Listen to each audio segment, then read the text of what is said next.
கர்த்தருடைய பரிசுத்த நாமத்திற்கு ஸ்தோத்திரம். இன்றைய நாளின் தியானத்திற்கென்று தெரிந்து கொள்ளப்பட்ட வேத வசனம் பரிசுத்த லூக்கா எழுதின நற்செய்தி நூல் 3ஆம் அதிகாரம் 3ஆம் வசனம். லூக்கா 3:3. கர்த்தருக்கு வழியை ஆயத்தப்படுத்துங்கள், அவருக்கு பாதைகளை செவ்வை பண்ணுங்கள். ஆமென்.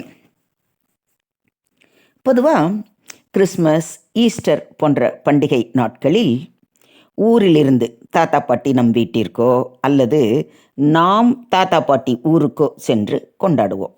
அப்படி நம் வீட்டிற்கு விருந்தினர்கள் வரப்போவதாக முன்னறிவிப்பு பெற்றவுடன் வரப்போகிறவர்களை வரவேற்க, அவர்களுக்கு தேவையான காரியங்களை செய்ய என்று பார்த்து பார்த்து ஆயத்தப்படுவோம். அவர்கள் வரும் வரை ஒருவித ஆவலோடு காத்திருப்போம், இல்லைங்களா? அன்று யோவான் ஸ்நானகன் நம்முடைய ஆண்டவராகிய இயேசு கிறிஸ்து வரப்போவதைத்தான் முன்னறிவித்து ஆயத்தமாய் இருங்கள் என்று கூறினார். கிறிஸ்துவுக்கு 6 மாதங்களுக்கு முன்பு எலிசபெத்தின் கர்ப்பத்தில் உருவான இந்த யோவான் கிறிஸ்துவுக்காக வழியை ஆயத்தப்படுத்தும்படியாக அனுப்பப்பட்டவர். பாவ மன்னிப்புக்கேற்ற மனம் திரும்புதலை குறித்து பிரசங்கித்த இந்த யோவான் ஒருபோதும் தன்னை உயர்த்தியதே இல்லை. கிறிஸ்துவின் பாதரட்சையின் வாரையும் அவிழ்க்கிறதற்கு நான் பாத்திரன் அல்ல என்றே கூறினார்.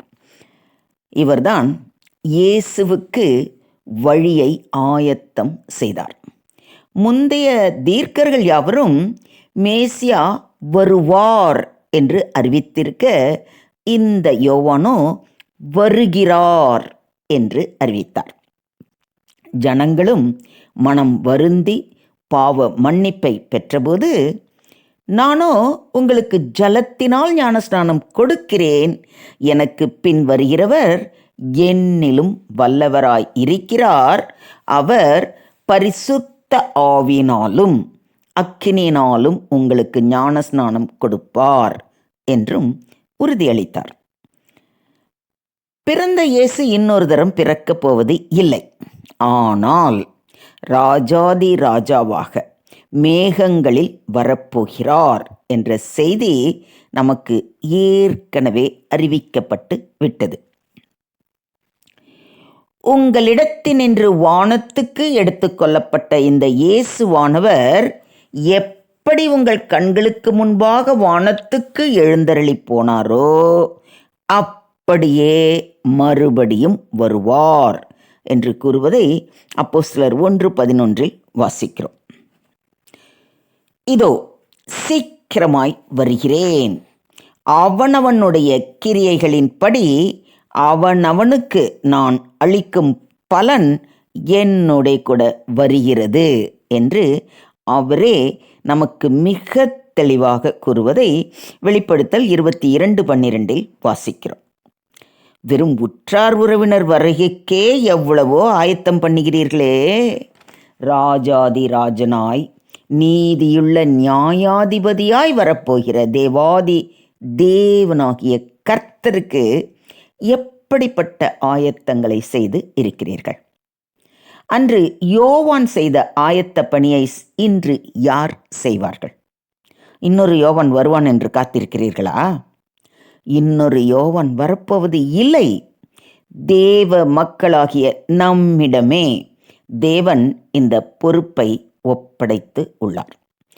நாம் ஆயத்தப்படுவதோடு கிறிஸ்துவின் 2ஆம் வருகைக்காக மக்களை ஆயத்தப்படுத்தும் பொறுப்பும் நம்மிடத்தில்தான் கொடுக்கப்பட்டிருக்கிறது. அதை மறந்து இன்னமும் நீங்கள் மெத்தனமாய் இருக்கலாமா? யோசிச்சு பாருங்க. எவ்வளோ பெரிய பொறுப்பு ஆண்டவருங்க கையில் கொடுத்துருக்கிறார். அன்னைக்கு ஒரே ஒரு யோவான் வந்து சொன்னார், மனம் திரும்புங்கள், பரலோக ராஜ்யம் சமீபமாய் இருக்கிறது, கர்த்தருக்கு வழியை ஆயத்தப்படுத்துங்கள் என்று. அந்த வார்த்தைகளை விசுவாசித்து நிறைய பேர்கள் அவர் அண்டை கிட்டி சேர்ந்து பாவ மன்னிப்பு பெற்று ஞானஸ்நானம் பெற்றார்கள்.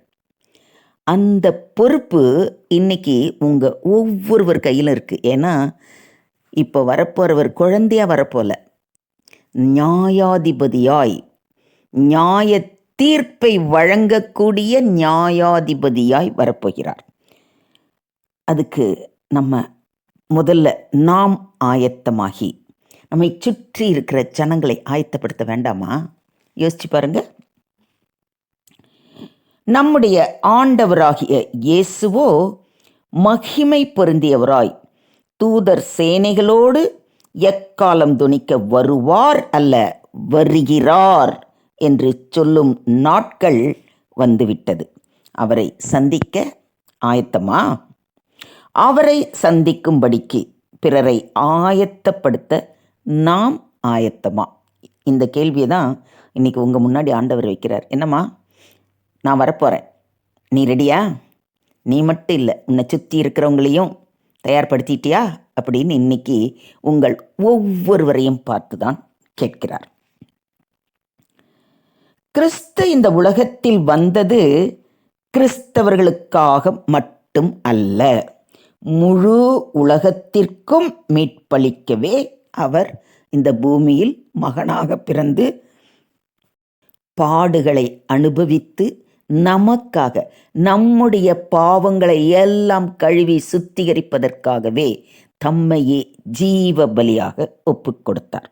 இப்பொழுது இரண்டாம் வருகை, அதுவும் கிறிஸ்தவர்களுக்கு மாத்திரம் அல்ல, ஒரு குறிப்பிட்ட தேசத்துக்கோ குறிப்பிட்ட இனத்துக்கோ அல்ல, முழு உலகுக்கும் நியாயாதிபதியாகவே வருகிறார்.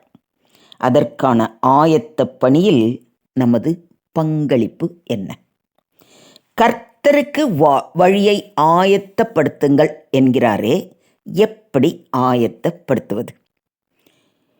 வழியை ஆயத்தப்படுத்துங்கள் என்றால் கர்த்தரின் வருகைக்கு நமது மனசு, வாழ்க்கை ஆகியவற்றை தயார் செய்வது. கர்த்தரின் வருகைக்கு ஆன்மீகமாகவும் மனதார மாறுபடும் விதத்திலும் தயார்படுத்த வேண்டும். முதலில் நம் உள்ளத்தில் உள்ள அழுக்கு, கரை, திரை எல்லாவற்றையும் கழுவி சுத்திகரித்து இருதயத்தை பரிசுத்தமாக ஆயத்தமாக வைக்க வேண்டும். பாதைகளை செவ்வை பண்ணுங்கள் என்பது நமது வாழ்க்கையில் தவறான வழிகளை திருத்தி நேர்மையான பாதையில் நடக்க வேண்டும். செவ்வை பண்ணுங்கள் என்றால் கடினமான பாதைகளை சமமாக்க வேண்டும் என்பதையே குறிக்கிறது. இதன் பின்னணியில் நாம் நம்முடைய வாழ்க்கையை திருத்தி, நம்முடைய வாழ்க்கை தான் கடினமான பாதையாக இருக்குது, அந்த பாதையை சமமாக்கணும்னா முதல்ல நம்முடைய வாழ்க்கையை திருத்தி நேர்மையாகவும் உண்மையாகவும் வாழவும், தேவனுடைய வழிகளில் நடப்பதற்கு நம்மை முற்றிலுமாக அவர் கரத்தில் ஒப்பு கொடுப்பதற்கு அவருடைய வார்த்தைகளை தினமும் வாசித்து தியானித்து அதற்கு கீழ்ப்படிந்து நடக்கவும் வேண்டும். மொத்தத்தில் இந்த உலக மக்கள் அனைவரும் தங்கள் இருதயத்தை பரிசுத்தப்படுத்தி வாழ்வு நெறிமுறைகளை வேத வார்த்தைகளின்படி பாதுகாத்து ராஜாதி ராஜாவாய், நீதி அரசனாய், நியாயாதிபதியாய் வரப்போகிற தேவனை எதிர்கொள்ள பரிசுத்த அலங்காரத்துடன் தொழுது கொள்ள ஆயத்தமாய் காத்திருக்க வேண்டும். காத்திருப்பீங்களா? ஆகையால் பிரியமானவர்களே, இவைகள் வர காத்திருக்கிற நீங்கள் கரை அற்றவர்களும் பிழை இல்லாதவர்களுமாய் சமாதானத்தோடே அவர் சந்நிதியில் காணப்படும்படி ஜாக்கிரதையாய் இருங்கள். இதோ சீக்கிரமாய் வருகிறேன் என்று கூறியிருக்கிறாரே, அவருடைய வருகைக்கு நம்மை ஆயத்தப்படுத்தி மற்றவர்களையும் ஆயத்தப்படுத்துவோம். அவரே வந்து அவனவன் கிரியைக்கு தக்கதான பலனை அளிப்பாராக. தேவனுக்கே மகிமை உண்டாவதாக. ஆமேன், ஆமேன், ஆமேன்.